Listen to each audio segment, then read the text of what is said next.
Hello everyone and welcome to Blaugrana Everything and welcome back to the channel. And we finally have new signings. FC Barcelona have finally announced two new signings, and that's really what we're going to talk about mainly in this video. And of course we're going to give some updates as well. Some exits are happening, albeit not on a permanent basis, but you know, the players like Longley, like Trincao, like Umtiti, who we all have some crucial updates on. Then of course the usual, the guys who've dominated Barcelona's transfer news since late May, something like that. We're looking at Rafinha, we're looking at Frenkie de Jong, we're looking at Robert Lewandoski, and also there's some news on the likes of Neto and Brathwaite and Ricky Puig and Oscar Mingueza. And yeah, it's updates, guys. Updates all around. Sadly, nothing on Gavi, nothing new there. Can't really force the team to do much. But like I said in the previous podcast, Blaugrana Everything's back on the job. And like you can see, Laporta and everybody else is like, hey, you know what? Blaugrana Everything's back. Let's get our house in order. Announce Christensen, announce Kessié, and it's exactly what we've got. But before I go any further, if this is your first time tuning in here, please welcome. I hope you enjoy what you're hearing, and if you do, hit that like button, and also do turn that subscribe button from red to gray and hit the bell icon as well. And if you're already subscribed, then yeah, hit like, guys. You know, this way YouTube can find me and YouTube can put me in your regular feeds. And yeah, let's get into this, guys. We've got Christensen and Kessié, and finally being announced here in Barcelona through their Twitter account, of course, officially bringing up the news. Both players have signed contracts until June 2026. They're coming in, of course, on free transfers, meaning Barcelona does not pay any transfer fee. For those who might not know what that means, yeah, so they were free agents. Kessié, of course, coming in from AC Milan, where he won the Serie A last season, and Christensen coming in from Chelsea, where, you know, did win the Club World Cup last season, and before that he won the Champions League. So all in all, these are good recruitments for Barcelona, I think, especially in the light of some of the exit news that we'll get to later.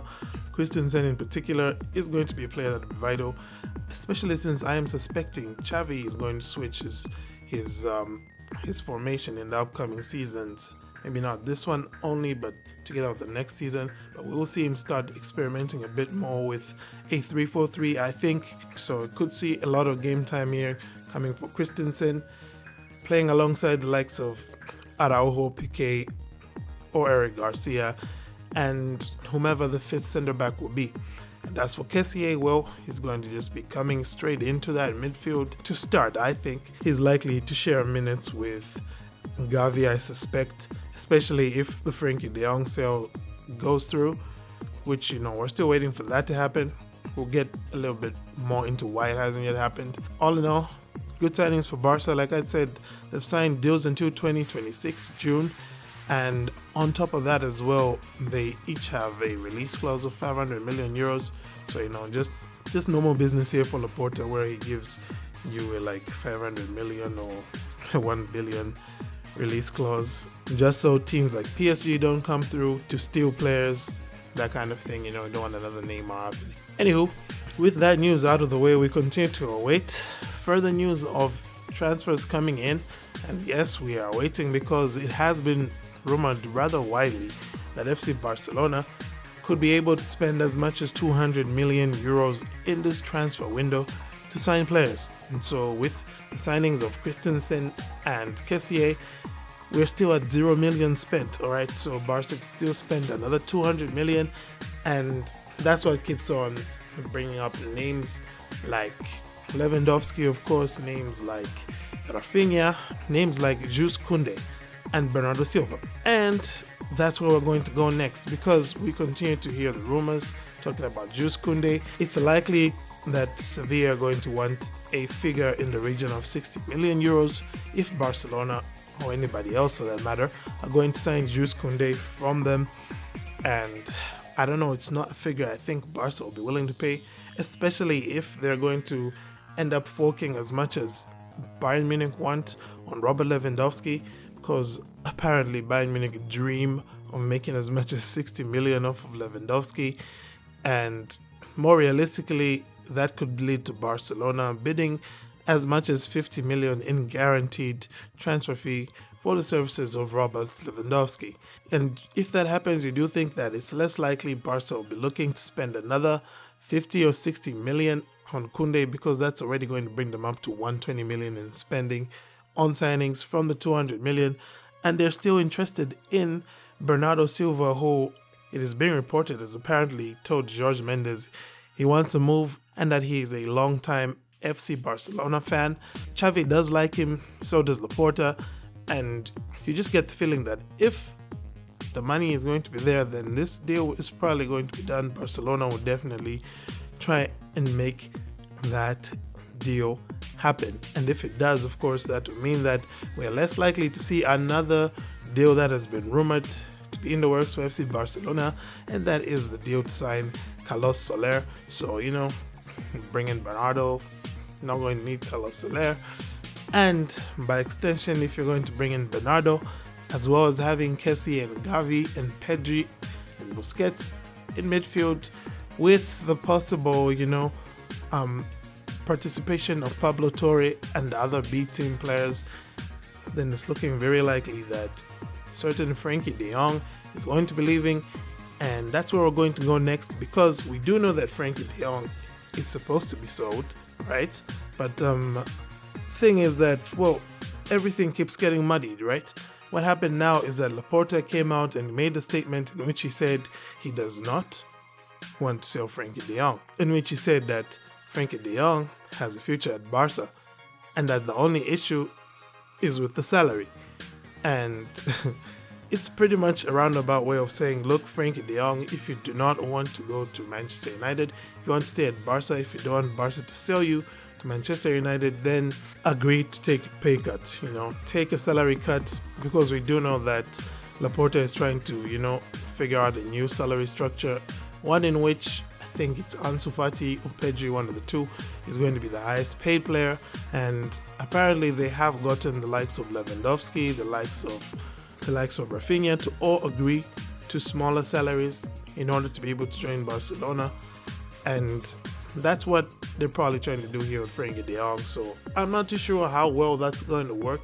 If it does work well, then it was, I would have to say it's a bit of a masterstroke from Laporta, getting Frenkie de Jong to sign on to a new deal with less money. And if it doesn't happen, though, it's like, you're still going to get the money from Manchester United, and you're going to get Frenkie de Jong's salary off your books. So Laporta really just trying to play both sides of the pros and cons sheet here. He's really just trying his best to hedge his bets, like they say. Anyway, whilst we're on the topic of Frenkie de Jong and possible exits, we can also talk about Clément Lenglet and Samuel Umtiti.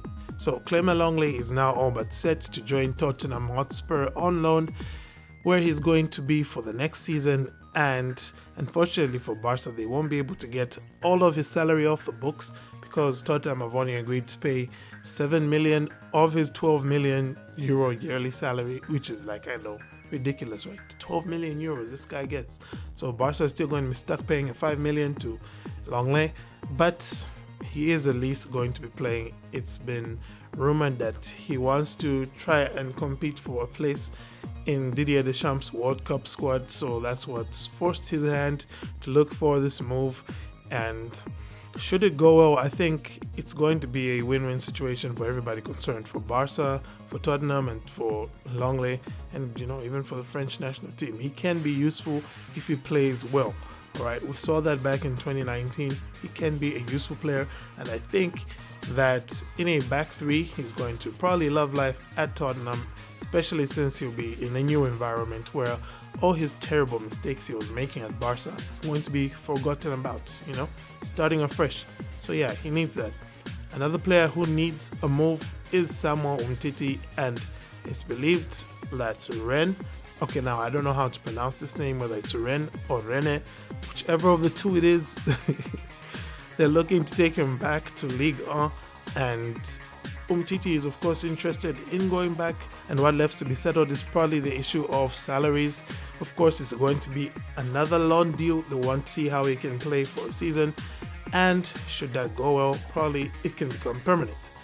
Well, that's quite a bit of news we've gotten through, and the next bit again has to do with some players who Xavi Hernandez has basically said, you know what guys, you need to pack up your stuff because I'm not interested in seeing you here next summer. Wait, not next summer, next season. Alright, those players are Neto, Riqui Puig, Oscar Mingueza, and Martin Braithwaite.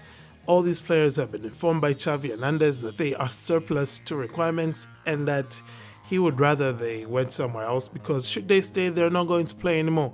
Now, that might be an easy pitch to players like Neto, to players like Riqui, and to Mingueza because, you know, for Neto, he does have a bit of a reputation from his time at Valencia and at Juventus, so he could possibly see himself get a decent move even within the Liga. Mingueza and Riqui Puig as well, on the other hand, they could probably have a bit of a chance within La Liga as well. Or Riqui Puig, we're told, of course, is also wanted by Benfica, so that could be another option for him. I'm guessing that probably it's a deal that has a lot to do with Jorge Mendes, and I mean, don't ask me how I know, I'm just suspecting. And also Oscar Mingueza, I think it might be easy for him to find another team within La Liga, but also I think of these players I've named, he's actually the one most likely to stay because, like we've mentioned earlier on, both Longley and Umtiti are trying to look for a way out, and with Christensen coming in, Barcelona only has like 4 centre-backs. You're going to need a 5th centre-back, and if Xavi doesn't trust the big team centre-backs enough to bring them up, well, guess who could probably make a very good 5th centre-back, especially in a back 3 system. Still think Mingueza could be useful, to be honest, so I think that he might still have a sliver of hope in as far as staying at Barcelona. Lastly, we have Martin Braithwaite, who I feel is going to be the hardest player to convince to leave Barcelona because where else is he going to go? He's in the biggest moment of his life right now, playing at one of the biggest teams in football history and one of the most beautiful cities in the world to live in, you know, weather-wise and all that kind of stuff. So, it's going to be very hard to convince this guy to go, especially since he's not really at Barcelona for money because, like, this dude is like a multi-millionaire, you know, like, serious. Check it out. He's like a real estate mogul. So he definitely has money. He doesn't want money from Barca. It's just the fact that, you know, he gets to say he's at Barcelona and he takes pride in that, I guess. Anywho, that's just about it. The only thing that's left to talk about, and I'll be quick about it, is the Rafinha deal. So we know how this went. FC Barcelona were interested in Rafinha back when Leeds were relegation threatened, and they had some advanced talks with Rafinha's agent Deco, during which they agreed personal terms with Rafinha and were just waiting to see Leeds United get relegated. And when that didn't happen, Leeds promptly slapped a £50 million price tag on Rafinha, something that Barca were looking very, very reluctant to pay. They were trying to pay maybe just 40 million. And Barca's interest seemed to have died down. Then Arsenal came into the race, and it looked like, you know, Arsenal were about to sign Rafinha. But then out of nowhere, Chelsea came in with like a £50 million bid saying, you know, we want Rafinha. And Arsenal were like, nah, that's too much money for us to be paying for Rafinha. So Arsenal put out, and just then it looked like, you know what, Rafinha will be signing for Chelsea. But, you know, at the proverbial 11th hour, FC Barcelona scheduled a meeting with Deco at Camp Nou, and after that it emerged that Barca were going to be willing to match Leeds United's valuation of Rafinha on the condition that they can pay in installments for the player. And that's now where the bone of contention is. Probably Leeds United are insisting they want all the money up front, which is why they are saying that they want to reject Barca's offer and accept Chelsea's. But on the other hand, Rafinha is saying that he's waiting for Leeds United to accept Barca's offer, and he does not yet want to negotiate personal terms with any other team. So yeah, that's where this thing is. Very likely this thing is going to drag out maybe the rest of this transfer window, just simply because Leeds United are probably a bit salty, because it's like, you know what, Barca, you guys were just waiting for us to be relegated so you could pay 20 mil for this dude. So nah, they need to pay full price.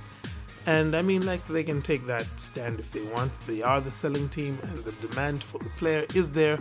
So, they'll make the most of their situation. They will milk it for all that they can. They're not going to hold it against them. And as for Barca, we'll see how it all plays out.